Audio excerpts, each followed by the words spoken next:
vamos dar sequência à nossa jornada sobre antibiótico, abordando um tema agora de um antibiótico para quem trabalha em saúde, em unidade básica de saúde, e também para quem trabalha em a nível hospitalar. É um antibiótico muito simpático, é um antibiótico que nos auxilia em várias situações, né? Que é a combinação, na verdade, de dois quimioterápicos, que é o sulfametoxazol associado ao trimethoprim. Então, um breve histórico, trata-se de uma associação de dois quimioterápicos que atuam os dois sobre a síntese dos folatos. Ambos foram sintetizados em épocas diferentes e, logicamente, inicialmente foram usados isoladamente. Então, o primeiro é as chamadas as diaminopirimidinas, né, que são análogos das pirimidinas naturais, e eles têm um processo, o seu mecanismo de atuação, no final leva a um bloqueio da síntese de material genético da célula bacteriana, o DNA, RNA, e também das proteínas. A primeira diaminopirimidina foi a pirimetamina, que veio em 1950, e a segunda diaminopirimidina foi o trimetroprima, que veio em 1956. Ambos são utilizados na terapêutica médica até os dias atuais. Com relação à afinidade da trimetoprim a enzimas que participam da síntese dos folatos, ela tem, a trimetoprim, uma afinidade muito maior pelas enzimas das células bacterianas do que as enzimas análogas que atuam nas células humanas. Tá? Por outro lado, a pirimetamina tem uma afinidade análoga para as duas situações. Então, isso torna proibitivo você usar a pirimetamina para tratamento, para combater algum tipo de infecção bacteriana. A pirimetamina, se não fosse a sua atuação sobre alguns parasitas, como no caso o toxoplasma e algumas formas de plasmódio, ela não seria uma droga de utilização na terapêutica médica. Mas aqui aquela situação de afinidade pelas enzimas do metabolismo dos folatos se inverte. Então, aqui, a pirimetamina tem uma afinidade muito maior pelas enzimas do toxoplasma e algumas formas de plasmóide do que pela célula humana. Então, não se conhece o uso da pirimetamina em infecção bacteriana, mas se conhece o uso e se utiliza muito a pirimetamina nessas duas situações, causada pelo plasmóide e causada também pelo toxoplasma. Bom, passemos a falar agora das sulfonamidas. Normalmente, quando se fala em primeiro antibiótico lançado, o primeiro nome que se vem em mente é a figura de Alexander Fleming e das penicilinas. Tá? Isso veio no início, logo no início da década de 40. Mas essa honra, ela coube às sulfas, tá? Que esse pesquisador alemão, Gerhard Dogmark, em 1932, obteve o primeiro componente dessa família, das sulfas, e veio a ser a primeira classe de substância com atividade antimicrobiana. Isso representou para esse autor, para esse pesquisador, ele se tornou ganhador do Prêmio Nobel de Medicina de 1939, diante da importância de sua descoberta. Tá? Alguns mais puristas podem dizer que as sulfas não são antibióticos. Não, realmente elas não são antibióticos, elas não são obtidas de maneira natural. Elas são sintetizadas, elas são obtidas quimicamente. Tá? Mas se você pegar em consideração a atuação sobre bactérias, a sulfa veio realmente antes, em torno de 10 anos antes das penicilinas. Elas também atuam impedindo a síntese de material genético da célula bacteriana e de proteínas. Essa é a estrutura central de toda a sulfa, que é chamada sulfanilamida, e com base nessa estrutura central você vai obtendo os componentes da família. E aí nós vamos dividir, com relação à meia-vida desses antimicrobianos, a gente vai ter as chamadas sulfas de ação rápida, como a sulfadiazina, que tem uma meia-vida de 8 horas, sulfas de ação intermediária, como o sulfametoxazol, que tem uma meia-vida de 12 horas, e sulfas de ação longa, como a sulfadoxina, que tem uma meia-vida de 100 horas. Essa é a classificação que a gente usa para compartimentar os diversos componentes dessa família. Existem ainda sulfas de uso tópico, já foram muito mais usadas, hoje estão um tanto quanto em desuso, mas vale a pena ser citadas, que é a sulfacetamida e a sulfadiazina de prata. E a gente cita ainda a sulfasalazina. Ela não tem praticamente nenhuma atuação como antibiótico, mas ela é utilizada em outras situações, onde ela é administrada por via oral. Tá? Nessa forma de sulfasalazina, ela não é absorvível, mas ao chegar ao intestino, ela sofre uma clivagem através de ação de bactérias intestinais, e ela vai dar origem a duas subestruturas. Uma se chama mesalazina, que é uma droga muito utilizada nas doenças inflamatórias intestinais. Então, aqui a gente tem um exemplo de um paciente com retocolite ulcerativa, após o uso da mesalazina, nota-se uma melhora significativa. E a outra substância originária é a chamada sulfapiridina, que é uma droga que é utilizada nos processos reumáticos. Então, você pode citar, por exemplo, a possibilidade do uso da sulfapiridina na artrite reumatoide, na espondilite anquilosante. São duas alternativas para a utilização.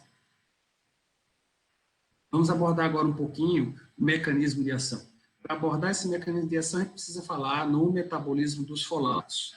Na célula eucarionte, na célula humana, o processo começa na ingestão, na aquisição do ácido fólico através da alimentação.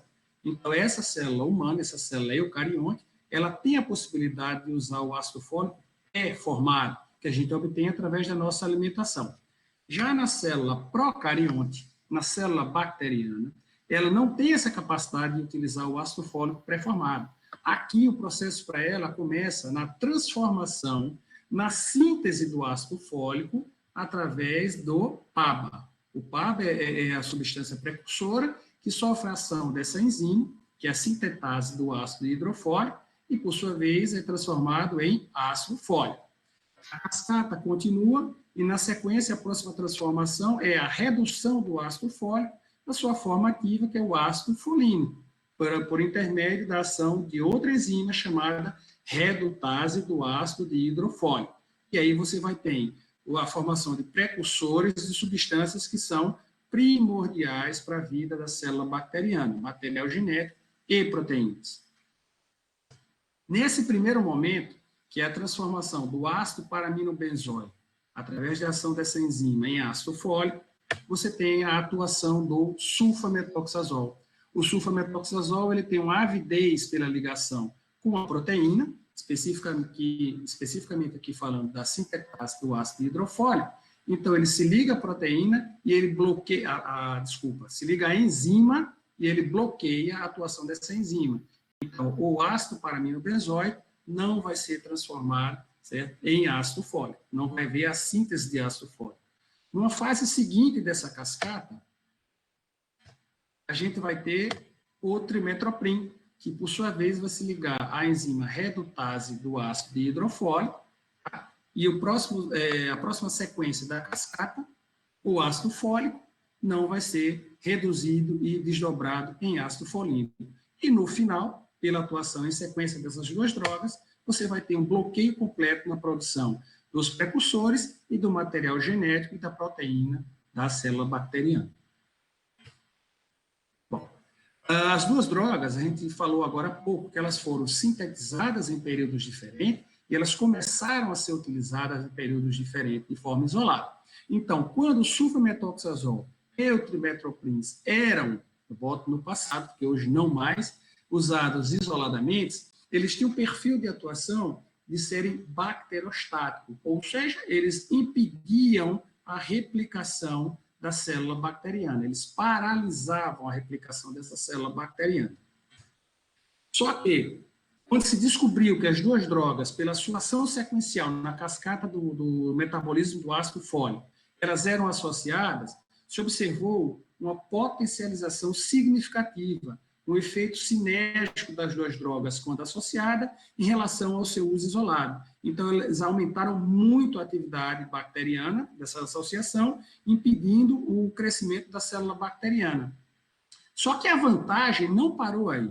Ele não só ganhou potência como bacteriostático. Na hora que você associa sulfametoxazol com o trimetoprim, eles mudam o perfil de atuação.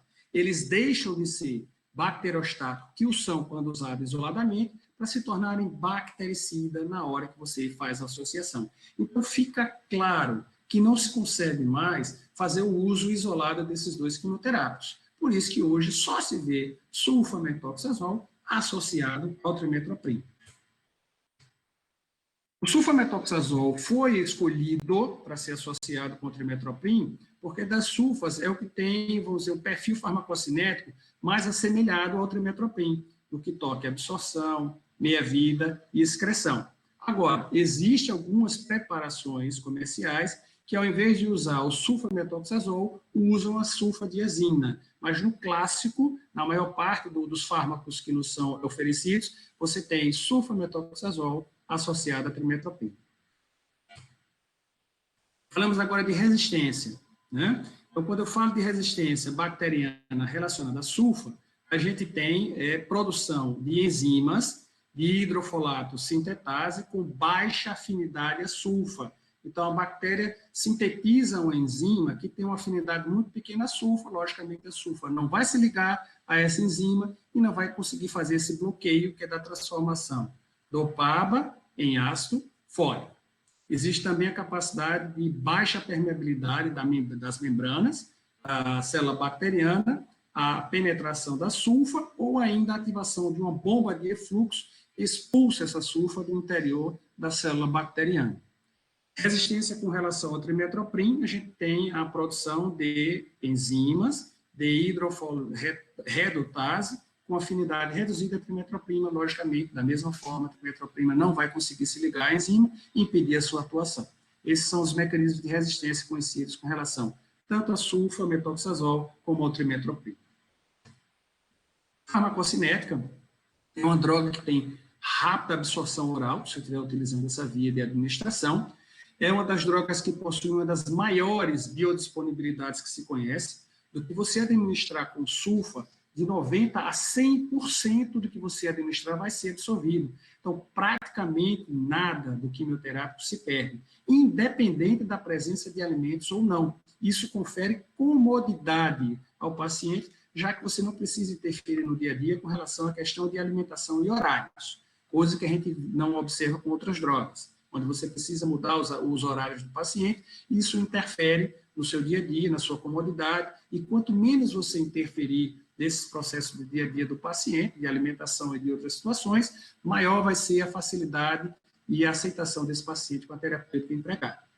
Os níveis séricos, eles começam a ser observados em 2 horas, e os níveis séricos máximos são observados em 4 horas, a partir de qual ele começa a decair lentamente. Isso faz com que a droga tenha uma meia-vida de 12 horas.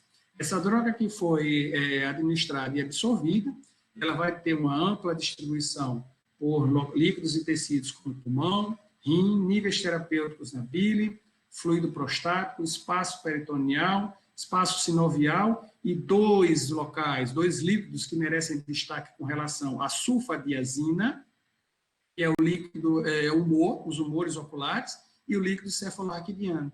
Isso faz com que essa droga tenha uma muito boa indicação nos processos infecciosos que acometem essas estruturas, e a gente vai citar um pouquinho mais à frente. É uma droga que sofre metabolização hepática, então há que se ter algum cuidado com relação aos pacientes acometidos de insuficiência hepática, hepatopatias de moderada a grave. Ela tem eliminação basicamente renal, 30% da sulfa que é eliminada ativa e 70% do trimetoprim ainda ativo. Com relação à ligação proteica, a gente fala que a sulfa tem uma avidez, ela tem praticamente uma fissura muito grande com ligação à albumina. E isso é importante quando a gente for mais à frente debater com relação a alguns possíveis efeitos adversos que esses quimioterápicos podem apresentar, podem determinar no seu paciente. Outra informação muito importante também com relação a esses possíveis efeitos adversos é que é uma droga que é secretada no leite materno e atravessa com certa facilidade a barreira placentária. Então, essas informações a gente vai precisar lembrar delas quando nós formos abordarmos os efeitos adversos desses 2 quimioterápicos. Espectro de ação é um dos maiores, mais amplos que se conhece entre todos os antimicrobianos lançados até hoje. Então, a gente começa a falar que são quimioterápicos que atuam sobre uma gama variada e grande de bactérias, para citar algumas, estafilococos, streptopiógenes, víridas, pneumococo, nocardia, naisérias, e por aí vai, certo? Segue a lista, realmente é grande. Além de bactérias, são antimicrobianas que atuam sobre alguns protozoários, com destaque para toxoplasma, plasmódio e zoospora beli. Tem ainda atuação sobre alguns fungos, com destaque para Paracoccidioides brasiliensis, determinante da situação da blastomicose sul-americana, e ainda o Pneumocystis gyrovese, que é o antigo Pneumocystis carinii, que vão ser, é um fungo oportunista, que vai determinar, e aí leia esse paciente imunocomprometido, gravíssimas pneumonias, que se não tratada de maneira adequada, vai levar o paciente a óbito. De toda essa vasta, e algumas coisas ainda ficaram de fora, formas ao qual a sulfa pode ter atuação, tá? Se você olhar cada uma delas, você vai encontrar pelo menos uma, às vezes duas alternativas que são melhores e mais usadas, mais lembradas do que a sulfa. Então, a gente brinca que a sulfa, ela é pau para quase toda a obra. Normalmente, ela não é a primeira escolha na maior parte dessas infecções que nós estamos, determinada por esses agentes que a gente está abordando aqui. Tá? Então, você vai ter uma, duas alternativas melhores, exceto em duas situações em que aí sim, ela até agora é imbatível. Então, eu estou falando, nas infecções determinadas pelo Zoospora beli, são diarreias crônicas, certo? De gravidade importante, e na grave pneumonia determinada pelo fungo, pelo Pneumocystis gyrovese, as duas situações podem ser observadas nos pacientes imunocomprometidos. As duas situações são infecções oportunistas. Merece uma menção honrosa a sua boa atuação sobre estafilococos, streptopiógenes e nocardia. Logicamente, quando eu me refiro a estafilococos, eu não estou falando de estafilococos áureos, muito menos o meticilino resistente. O padrão de resistência é grande. Não é qualquer droga que vai fazer frente a uma bactéria desse tipo. Partimos para as indicações. Diversas possibilidades de utilização devido ao seu amplo espectro. Então, se eu estiver falando de infecção do trato geniturinário, é uma droga que pode ser usada, embora nós tenhamos alternativas bem melhores com relação a essa terapêutica. Nas infecções do trato urinário, baixa. Eu estou falando nas cistites, e normalmente são cistites não complicadas. Quando você tem algum grau de complicação ou recorrência, normalmente essas drogas, elas são preteridas, elas saem da lista terapêutica em favor de outras que têm uma repercussão e uma atuação bem mais eficaz. Nas chamadas infecções sexualmente transmissíveis, ela pode ser usada como alternativa aos esquemas preferenciais na situação de donovanose, linfogranuloma venéreo ou no cancro mole. Infecções do trato gastrointestinal. É claro, está pacificado, certo? A situação de que hoje a maior parte das infecções intestinais, nas gastroenterocolites agudas, não se necessita a utilização de terapêutico microbiano. São processos, na maior parte das vezes, autolimitados, que você vai resolver o paciente com medidas sintomáticas, você vai resolver aquele problema com medidas sintomáticas e mantendo uma boa hidratação do seu paciente. Em situações em que o paciente possa precisar de um antimicrobiano, essa seria uma das alternativas a serem lembradas. Ou no caso da febre tifoide, que é uma patologia que tem rareado, não tem encontrado muito, ela serve como alternativa à terapêutica até então de primeira escolha, que era o clonafenicol, em caso de resistência ou se essa salmonela colonizar a vesícula biliar, sítio ao qual o clonafenicol não consegue determinar níveis terapêuticos, aí sim a sulfa passa a assumir o papel de protagonista. Na cólera, acho que vocês mais novos não tiveram nenhum contato, não tiveram a experiência, né, que nós mais antigos, mais vividos tivemos. Nós tivemos 2 surtos de cólera aqui no Brasil, na década de 90, aproximadamente, início e mais no final, né, e foi uma situação complicada, grave, que nós tivemos, e a terapêutica de escolha de utilização é a tetraciclina. Mas a gente sabe que a tetraciclina é uma droga que não pode ser administrada em pacientes de menor idade, sob risco de causar efeitos colaterais importantes. Então, quem assumia mais uma vez aqui o papel na impossibilidade do uso da tetraciclina era o sulfamethoxazol com trimetoprim.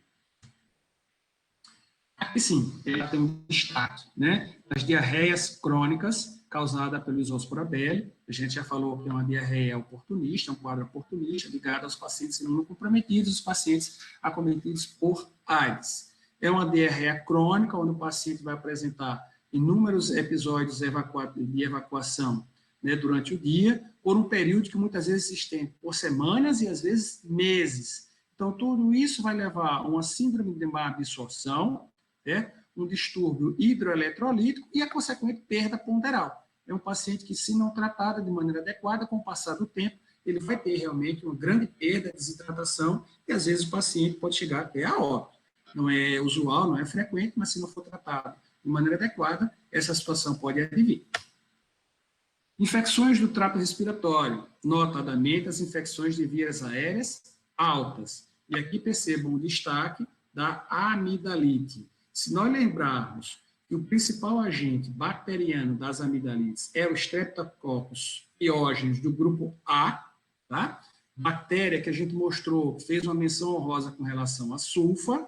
Então, é muito mais plausível você tentar encarar um tratamento de uma amidalite com sulfa do que você tentar abordar uma sinusite e um otite. Você vê que o destaque aqui é menor. Tá? Você vai lembrar de 2, 3, às vezes mais drogas que estão à frente da sulfa, como, por exemplo, beta-lactâmicos e macrolídeos. Eles vão dar resposta muito melhores do que a sulfa. Mas lembremos de uma possibilidade, se não houver, lembremos de uma situação hipotética, de você não poder usar nenhuma das duas famílias de antimicrobiano, você pode ainda tentar abordar, mas os resultados não são muito seguros. Nas amidalites, não, você pode ainda abordar com certa segurança, apesar de que macrolídeos e beta-lactâmicos dão uma resposta melhor. Na nocardiose pulmonar, não. A sulfa tem uma excelente atuação, é uma droga sempre lembrada e muito usada para essa situação. E aqui a gente aborda uma das outras duas situações onde o sulfamethoxazol com trimmetoprim, ele é imbatível. Na gravíssima pneumonia determinada pelo Pneumocystis gyrovesi, que é um fungo e que é oportunista, e a gente está falando, logicamente, dos pacientes de HIV. O que você tem com relação à pneumocistose é que você tem uma replicação do fungo tão intensa que ele começa a ocupar todo o espaço do alvéolo. Ele forma uma verdadeira barreira, uma camada que impede que o oxigênio entre em contato com a parede desse alvéolo e aqui ocorre o processo de hematose, absorção de oxigênio e eliminação de CO2. Então, não adianta, num paciente desse aqui grave, que apresenta um desconforto respiratório importante, que começa a dessaturar, você vai mandar para a UTI. Mas, muitas vezes, se você não conseguir diminuir essa população de fungo que se acumula aqui dentro, você não vai ter resultabilidade, porque você vai entubar o paciente, você vai jogar oxigênio, só que ele vai bater nessa parede de fungo aqui e vai voltar. Então, a melhor conduta que você pode fazer aqui e adotar é diminuir o mais rápido possível a população desse fungo no interior do alvéolo. E quem faz isso melhor é a associação de sulfamethoxazol com trimmetoprim. Aqui, na diarreia por exóspora, só reforçando mais uma vez, essa associação ela é imbatível na sua escolha. Infecções de pele, tecido celular subcutâneo, no caso do micetoma, determinado pela nocardiose, algumas situações como impetigo, às vezes até um furúnculo, uma lesão mais profunda, um abscesso, você pode lançar mão da sulfa, se não houver alternativa melhor. No caso do micetoma, da infecção de pele pela nocardia brasiliense, a sulfa dá excelente resultado. Se você está pensando em estudar para residência médica, então você conhece a Medicel. Estudar na Medicel é como estar em uma sala de aula com os melhores professores, sem sair de casa. É contar com o suporte do coach de aprovação, um profissional do nosso time dedicado a te ajudar, organizando o seu plano de estudos e te mantendo focado. É montar o seu cronograma de um jeito prático e de acordo com a sua rotina, priorizando os conteúdos que mais caem nas provas das instituições que você vai prestar. É poder comparar facilmente seu desempenho com o de outros alunos, em tempo real e de forma bem visual. É ter acesso ilimitado aos conteúdos que você mais precisa estudar, por meio de diferentes formatos, vídeos dinâmicos, podcasts, textos e questões. Legal, né? Na Medicel é assim, a gente cuida de tudo, para você ficar com a parte mais especial, ser aprovado. Medicel, O melhor jeito de estudar é o seu. Agora vocês vão de perguntar para mim, o que é que o Pedículos Capta está fazendo aqui? Né? Eu não citei lá na frente com relação às possibilidades de atuação, mas se a gente for procurar na literatura, a gente vai ver que a sulfa também pode ter atuação sobre essa forma de ectoparasita. Então, o que os autores eles falam é que o pedículos, ao fazer o repasto de sangue com sulfa, essa sulfa causaria alterações no micro-organismo desse ectoparasita, que levariam à morte. Logicamente, em situações normais, ninguém vai pensar em tratar pediculose com sulfa. Você tem alternativas muito melhores que ela, seja para tratamento sistêmico, aqui eu estou falando da ivermectina, seja para tratamento tópico, aqui eu estou falando da permetrina, entre outros. Então, em situações normais, usuais, ninguém vai lembrar de sulfa para tratar a pediculose. Mas, vamos ver a próxima imagem, que é um paciente que é acometido por pediculose, tá? E muitas vezes, dependendo do hábito de higiene desse paciente, ao coçar, ele pode traumatizar e infectar essa pele do couro cabeludo. E aí você vai optar aqui, você vai ter a necessidade de prescrever um antimicrobiano para tratar essa infecção secundária do couro cabeludo. Então, pense na possibilidade aqui de usar sulfa, porque você vai, logicamente, a sulfa vai entrar para tratar a piodermite de couro cabeludo. Mas ela pode dar uma ajudazinha também no tratamento da pediculose, que você vai fazer com as drogas que nós já citamos anteriormente. Interações medicamentosas. A gente falou lá atrás que as sulfonamidas de uma maneira geral, elas têm uma avidez muito grande pela albumina. Então, cuidado em você administrar sulfa em pacientes que já fazem uso de drogas que utilizam a mesma ligação para fazer a circulação sanguínea. Então, eu estou falando aqui do varfarin, eu estou falando da fenitoína e eu estou falando das sulfonilureias, como, por exemplo, a glibenclamida. Todas as três drogas, elas deslocam-se pela corrente sanguínea ligados à albumina. Só que a sulfa tem uma avidez muito maior por essa ligação que é a albumina do que essas três drogas. Então, na hora que você administra sulfa no paciente desse, ele vai deslocar essas drogas da ligação dela com a albumina, por competição pela albumina, certo? Então, você vai ter um aumento substancial e rápido dessas drogas, isso podem ensejar efeitos colaterais, somado ao fato que você tem também a competição pelas enzimas hepáticas de metabolização. Então, você pode ter duas situações aqui que podem ser potencialmente graves. Um aumento súbito e imediato dessas substâncias, por deslocamento na ligação com a albumina, e um retardo na metabolização, fazendo com que ela permaneça um tempo maior de atuação, por competição com a sulfa nas enzimas de metabolização hepática. Então, cuidado ao fazer esse tipo de associação. Contraindicações do uso desse quimioterápico: pacientes que têm hepatopatia e nefropatias graves, pacientes que já tenham alterações hematológicas, existe a contraindicação expressa do uso na gravidez, por motivos diferentes, no primeiro trimestre. A gente precisa lembrar que toda gestante, até as fases quase finais da gestação, ela vai precisar fazer uma reposição, nós precisamos administrar essa gestante ácido fólico. Principalmente no início da gravidez, ele é responsável pela boa formação do tubo neural. Então, eu não posso administrar nessa fase uma droga que vai exatamente interferir sobre a síntese dos folatos, sobre o risco de eu causar má formação desse tubo neural e as graves consequências que a gente está vendo aqui. Então, terminantemente proibido se fazer uso de sulfa no primeiro trimestre da gravidez, por esse motivo aqui explicitado. Outra contraindicação é no final da gravidez, certo? Na amamentação, na nutriz e no neonato. Sulfa só é um antibiótico que só deve ser administrado em crianças acima de 6 meses. Abaixo disso, não há segurança. E aqui, nas três situações, o motivo é outro. Mais uma vez, lembrando da avidez da sulfa pela ligação com a albumina.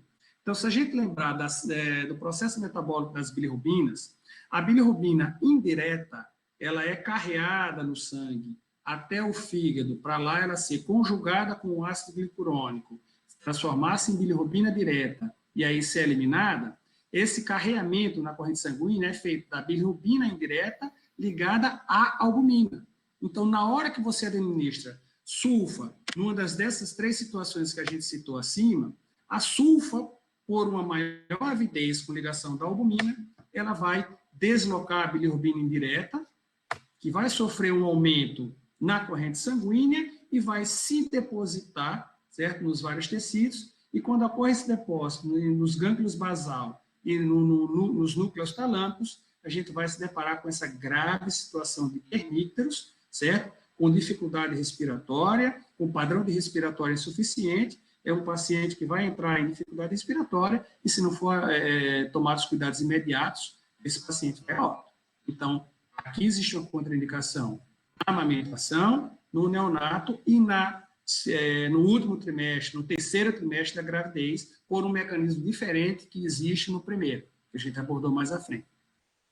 Então, eu diria que se houver uma necessidade imperiosa de utilizar sulfa numa gestante, né, se você não tiver nenhuma outra alternativa, que é difícil a gente encontrar hoje em dia, tá, você só pode fazê-lo nessa pequena janela que representa o segundo trimestre da gravidez, por motivos diferentes que a gente já abordou aqui. Não se deve fazer no primeiro, nem se deve fazer no terceiro trimestre da gestação. Aqui a classificação da sulfa com relação às gestantes pelo FDA.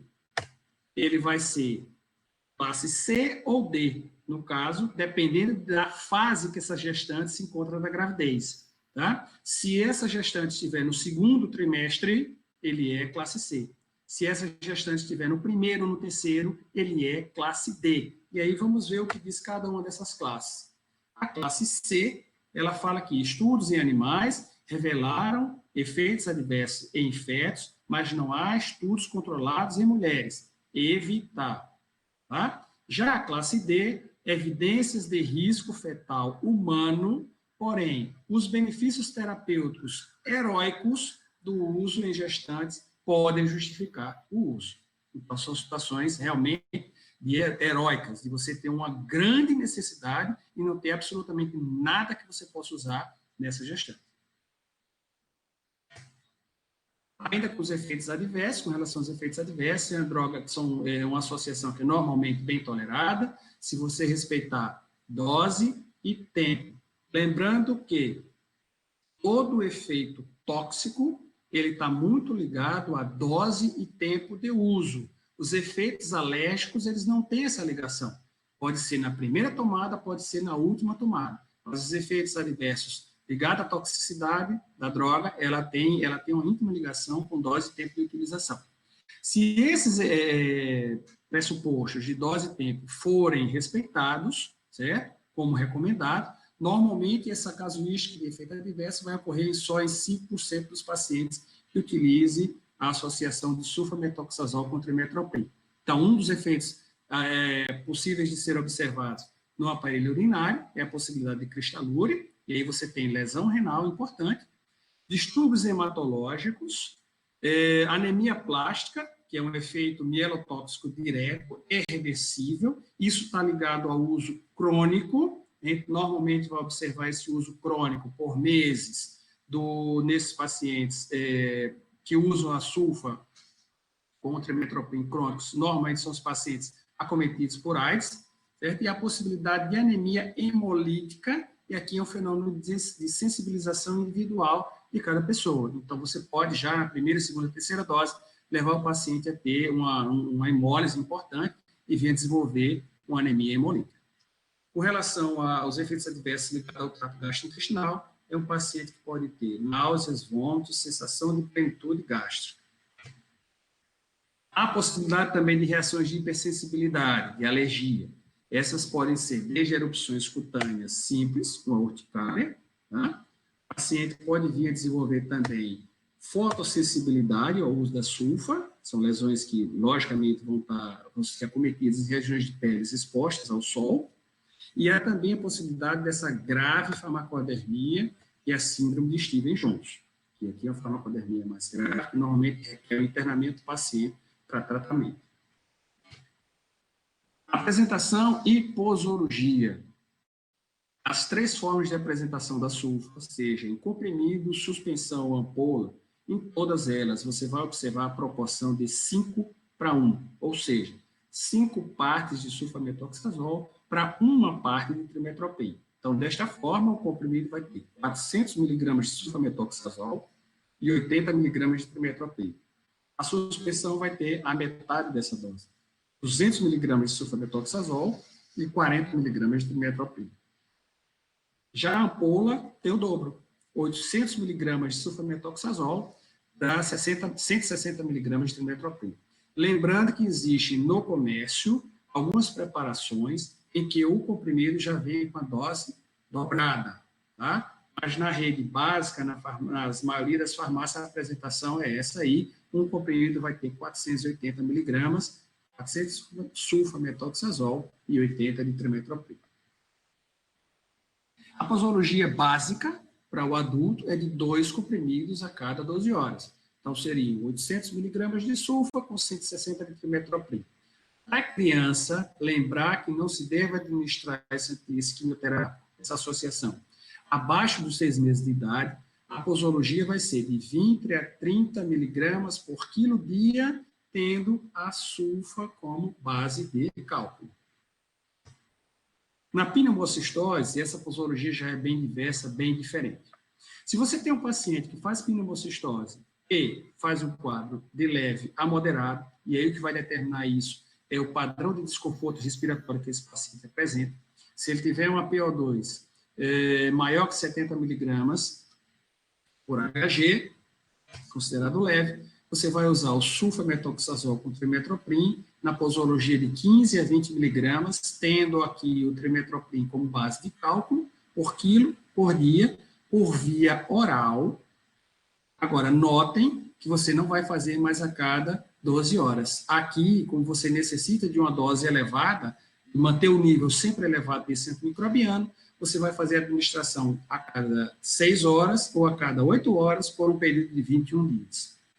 Se essa pneumonia for grave, como na maioria dos pacientes, eles desenvolvem essa pneumonia grave, onde você vai ter uma PO2 menor que 70 milímetros, aqui você vai ter que lançar mão do sulfametoxazol, você repara que é uma posologia menor, tá, de 5 miligramas, mas porque você vai fazer por via parenteral endovenosa, e mais uma vez a cada 6 ou a cada 8 horas, também pelo mesmo período de 21 dias.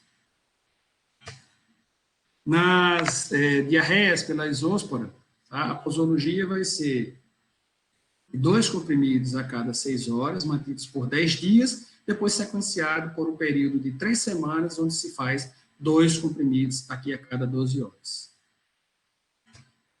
Nas ISTs, tá, no caso aqui da doronovanose, 2 comprimidos, de 12 em 12 horas, por 21 dias, ou até a cicatrização das úlceras. Se houver cicatrização antes do período de 21 dias, ainda assim é recomendado que se mantenha os 21 dias. Mas se chegou a esse período de tempo e ainda há alguma úlcera aberta, você pode estender um pouco mais até que essas úlceras cicatrizem. Na anocárdia, seja ela na infecção pulmonar ou na infecção de pele, você vai usar 2 comprimidos também de 12 em 12 horas, por um período mínimo de 6 meses. Então, muitas vezes, você pode ter necessidade de você estender o tempo de utilização do antimicrobiano. Profilaxia. Então, vamos falar aqui de profilaxia para toxoplasmose, pneumocistose, isóspora e infecção do trato urinário.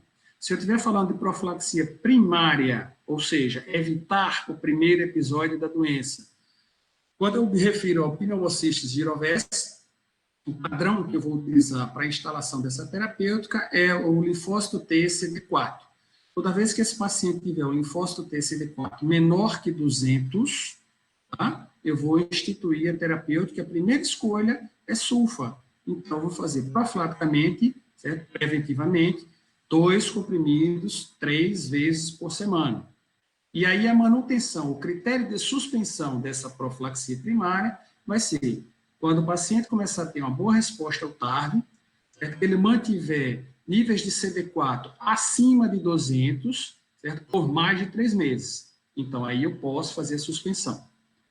Toda vez que esse paciente tiver uma queda abaixo de 200 desse título de CD4, eu vou ter a necessidade de reintroduzir a profilaxia com sulfa.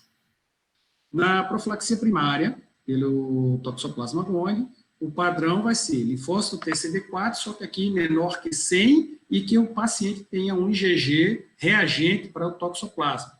Então, você vai utilizar 2 comprimidos uma vez ao dia. A manutenção vai ser pelo mesmo critério utilizado anteriormente, uma manutenção de CD4 acima de 200 por mais de 3 meses. E reintroduzir, se voltar esse padrão de CD4 baixar de 100.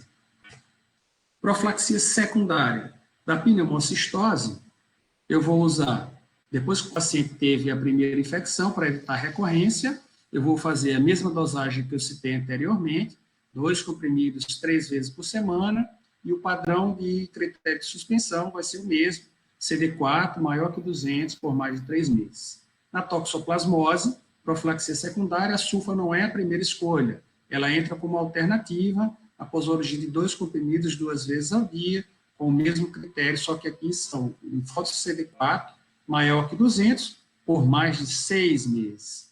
E na infecção, na gastroenterítica, no isóspora, eu vou manter 2 comprimidos 3 vezes por semana, tendo como critério também o CD4 acima de 200 por mais de 3 meses. Nas infecções, na profilaxia das infecções do trato urinário, no uso profilático desse antibiótico, existem 2 situações que eu preciso levar em consideração. A primeira é aquela situação de mulheres que fazem cistites de repetição relacionadas ao ato sexual, é chamado cistite pós-coito, né? Então, eu vou fazer, nesse caso, antibióticos após o coito. Então, toda mulher que tem essa situação, após a relação sexual, ela vai tomar um antibiótico logo após que terminar a relação sexual. A posologia, aquela que nós já sabemos, vai ser um comprimido contendo 400 mg de sulfonatoxazol e 80 mg de trimethoprim. Outra situação são aquelas situações, sejam em homem e mulher, que não tem nenhuma relação com o ato sexual. Tá? São pessoas que fazem recorrência de infecções urinárias, seja ela baixa ou alta. Tá? Lembrando que a droga não é terapêutica de escolha para tratar nenhuma dessas situações, alta ou baixa, ela vai entrar como profilático quando você debela aquele foco inicial. Então, nessa situação, eu vou usar o trimethoprim de 2 formas, ou meio comprimido 3 vezes por semana, alguns autores preferem fazer o uso de um comprimido diário. Esse esquema dele deve ser mantido em regra por um período mínimo que vai de 6 meses a 12 meses. Se o paciente atingir esse período de tempo sem nenhuma reagudização do quadro, você pode suspender. Lembrando que toda vez que o paciente que está fazendo uso profilático reagudizar o quadro, você vai ter que tirar a sulfa e abordar aquela reagudização com outra antimicrobiana até resolução, e aí você volta a utilizar a sulfa como profilático. E aqui a gente encerra. Espero mais uma vez que tenha sido proveitoso e agradeço a vocês pela assistência.